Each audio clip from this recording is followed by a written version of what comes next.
Bom dia, pessoal. Vamos para mais uma bate-papo aí a respeito de CUPS. Hoje eu vou tentar explicar para vocês aí algumas coisas que o pessoal andou me perguntando.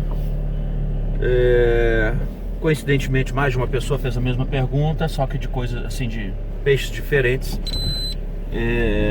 São algumas definições assim do que é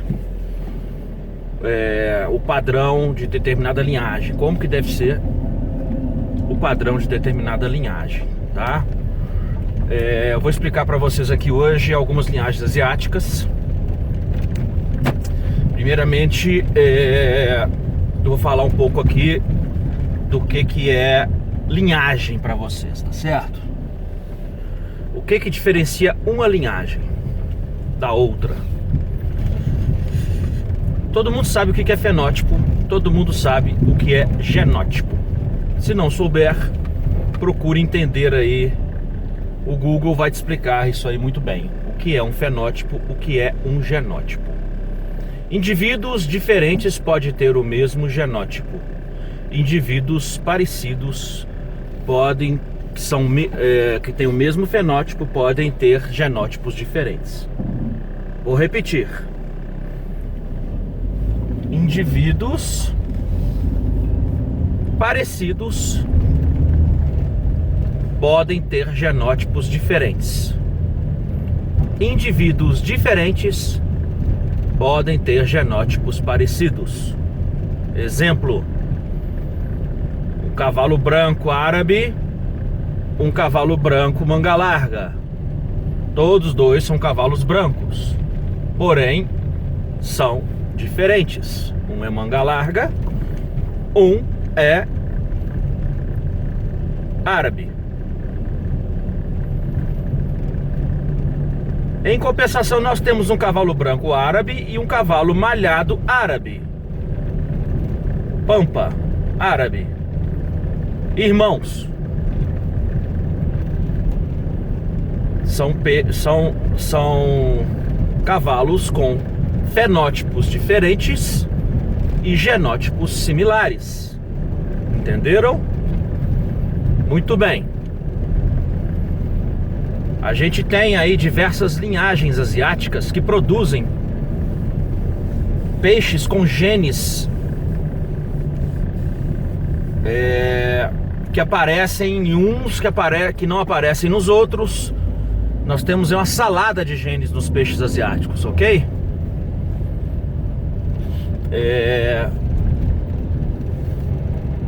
Muitas vezes, quando não aparece um ou dois genes, o peixe muda totalmente. Porém, é um peixe que veio de determinada linha. Por exemplo, um dragon ele produz galaxies ou tigers. Ele produz mosaicos. Só isso daí já é uma pancada de peixes diferentes.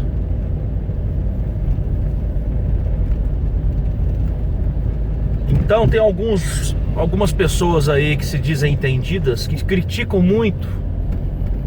Ah, poxa, eu peguei um peixe com você e esse peixe não saiu pouca coisa iguais aos pais. Sim, porque as cores diferenciam.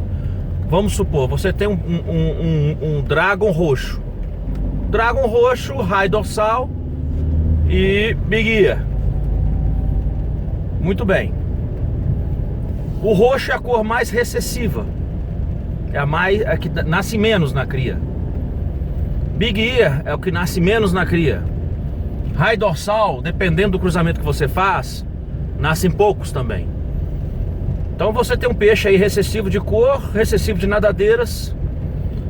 Você cruza ele com a fêmea que não é recessiva, ou menos recessiva um pouco, e você vai ter dragons de cores diferentes, você vai ter galaxies de cores diferentes, você vai ter mosaicos de cores diferentes, até snakeskins saem alguns snakeskins.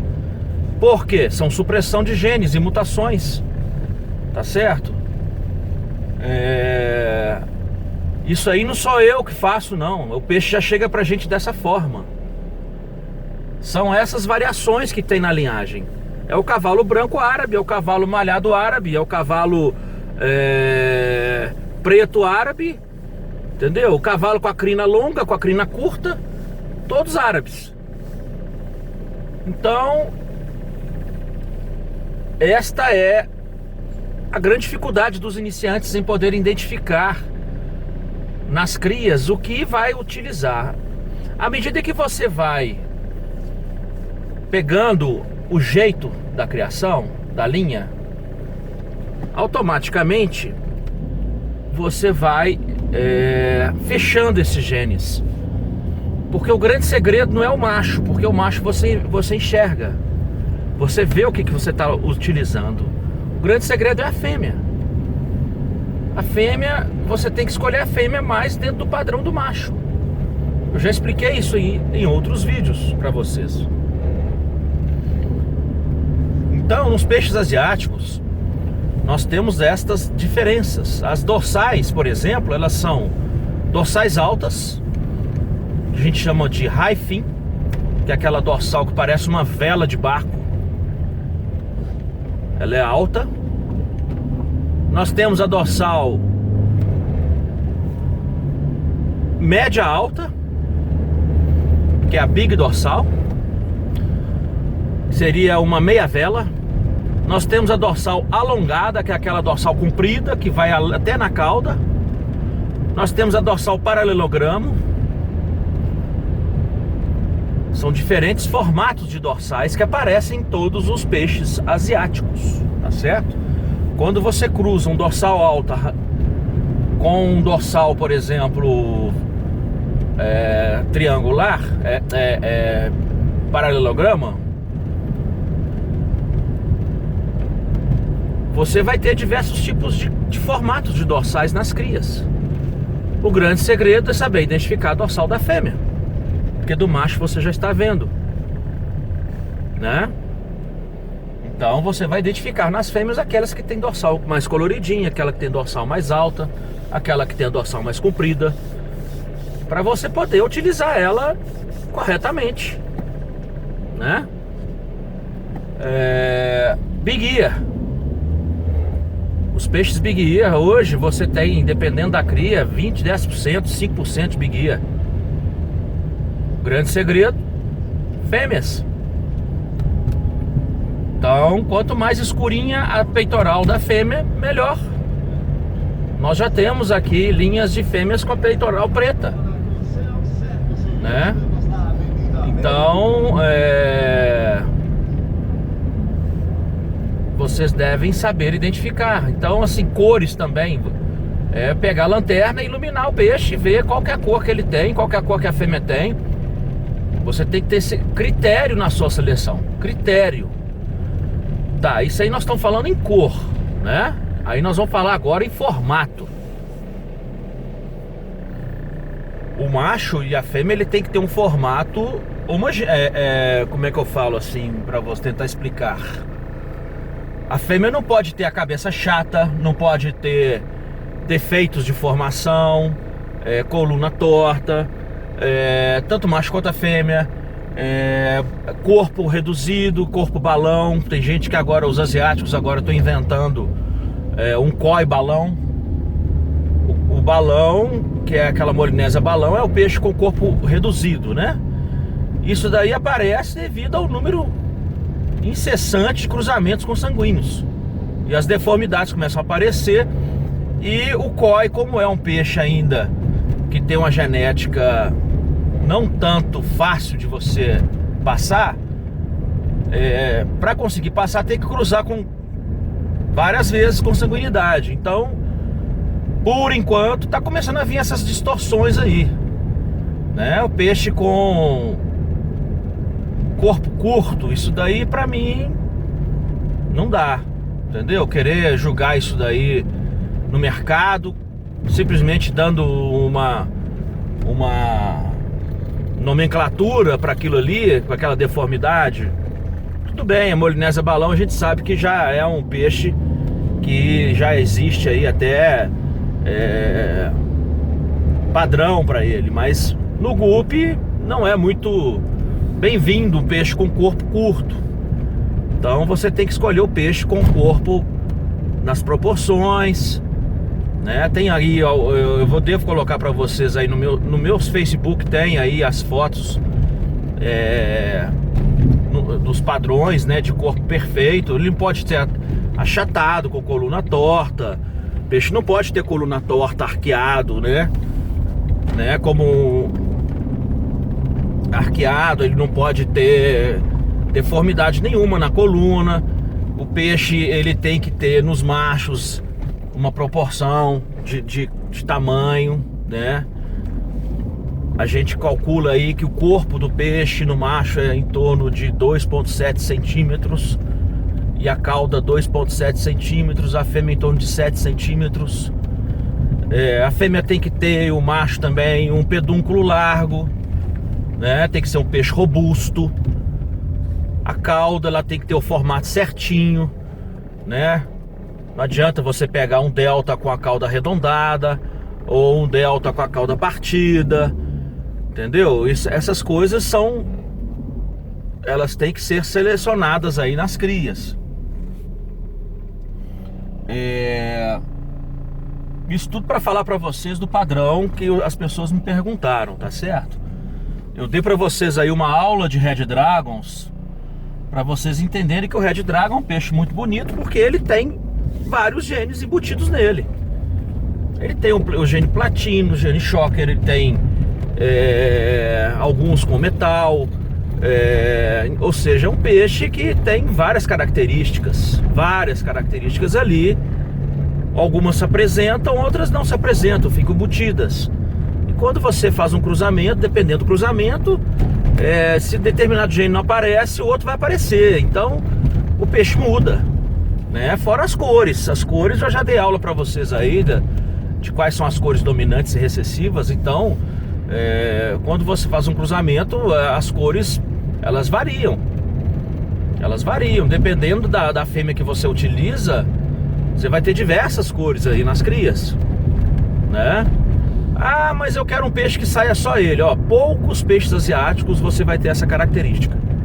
Poucos peixes asiáticos. Quem cria peixe asiático sabe que a proporção das diferenças, ela aumenta e diminui de acordo com a linhagem, né? E normalmente, se o peixe ele tem uma consanguinidade menos acentuada, essas variantes elas aparecem em maior quantidade, tá certo?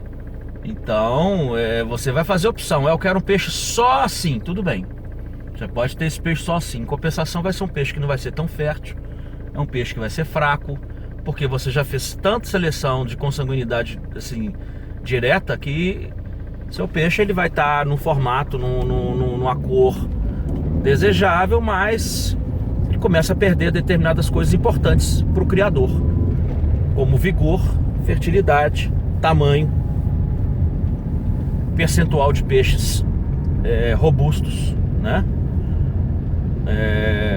E uma série de coisas aí que a gente sabe que aparece com a consanguinidade, que eu bato nessa tecla sempre com vocês.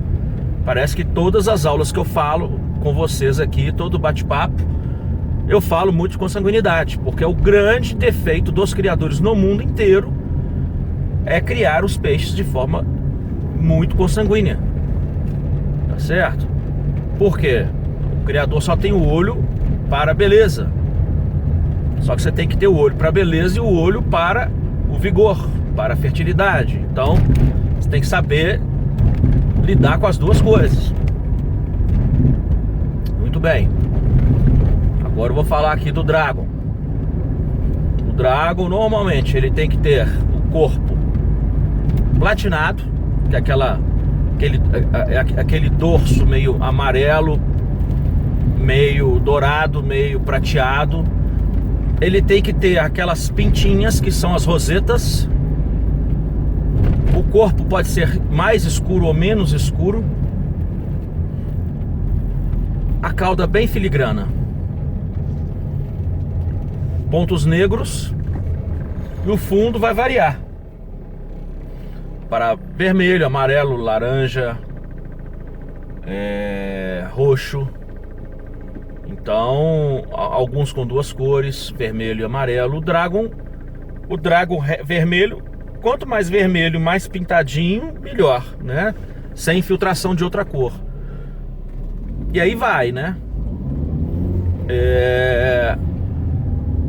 Formato de nadadeira, a gente tem aí Dragons Deltas, Dragons Half Moons, que são os mais comuns, né? Formato de dorsal, nós temos ele com todos os tipos de dorsal. Nós temos ele com a dorsal curta, dorsal média. Dorsal curta é aquela dorsal pequenininha. Nós temos com a dorsal média, temos com a dorsal alongada. A dorsal média, que eu falei, é a dorsal comum, que é a paralelograma, tá? Ela tem 4 de comprimento para 1 de altura, na proporção. Alongada é 5, 6 para 1. 6 de comprimento para 1 de altura. Nós temos a dorsal alta, a dorsal super alta, né? Que temos a dorsal alta, que seria a big dorsal. Nós temos ele com a dorsal de vela, que é o sail fin. Nós temos ele com a peitoral transparente, com a peitoral negra, alongada, né? Então são essas as variações do Dragon.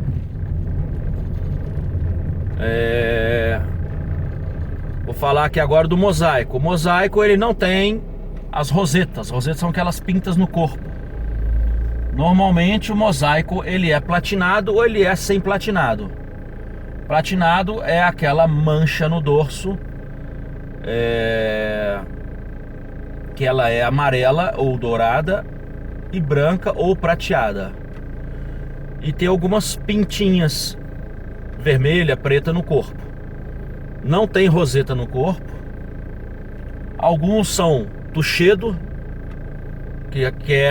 seria um half black, e alguns são sem tuxedo. O tuxedo, a gente chama tuxedo, que é o gene do corpo escuro nos asiáticos.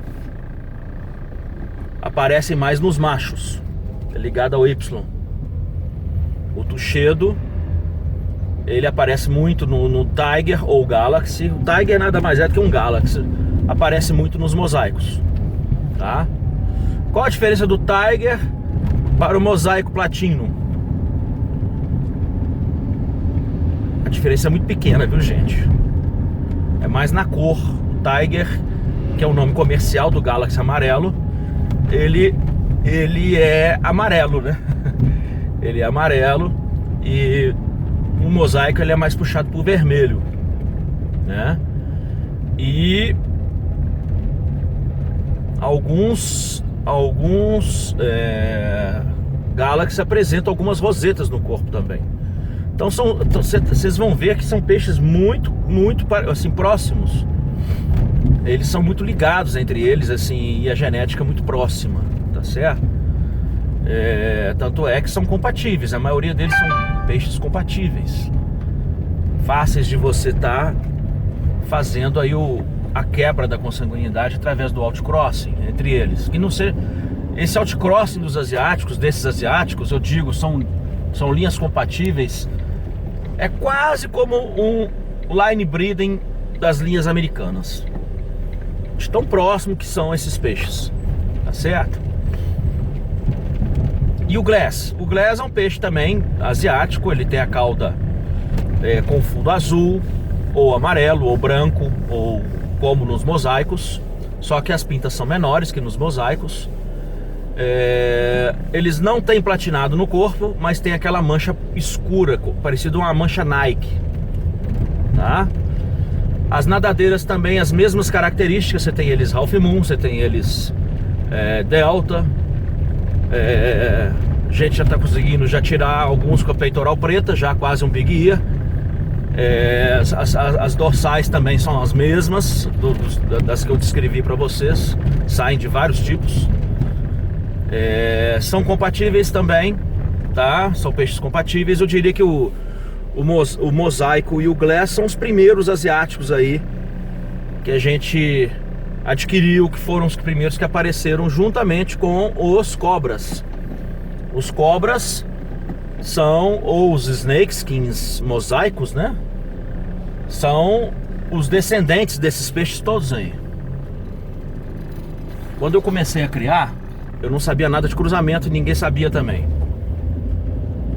Então eu usava um pouco da lógica na compatibilização, porque eu, pelo fato de ler livros e ver a internet há muitos anos, eu acompanhei o desenvolvimento dessas linhas na Ásia. Então, pela lógica e pela intuição, quando eu precisava fazer um outcrossing, eu sempre utilizava os peixes que tinham um fenótipo antigo. Um exemplo, eu tinha lá o mosaico, começou a ficar consanguíneo demais, eu fui e cruzei ele com o snakeskin, ou cobra. O snakeskin é um peixe que ele tem uma ascendência aí muito antiga na criação. E ele é quase compatível a todas as linhas, sejam asiáticas, sejam americanas. É um peixe excelente, porque a fêmea, ela não leva o snakeskin, né, normalmente, que são as pintas. Já o macho já leva, porque o fator roseta está mais ligado ao Y. Então, quando eu comecei a criar asiáticos, eu tinha lá peixes sem dorsal, peixes, isso aí por volta de 2002, tá? Eu trouxe meus primeiros mosaicos da Alemanha. Eles eram peixes com a cauda redonda, quase Half Moon. Não tinham dorsal. O dorsal era pequenininha. Em compensação, eu tinha gigantescos snakeskins americanos. Gigantescos. Então, eu comecei a cruzar as fêmeas de snakeskin com os machos mosaico. E comecei, através da seleção, fazer os meus primeiros mosaicos gigantescos. Então os peixes adquiriram formato, adquiriram dorsal. Com poucas gerações aí, com 1 ou 2 anos, já estava com mosaicos gigantescos.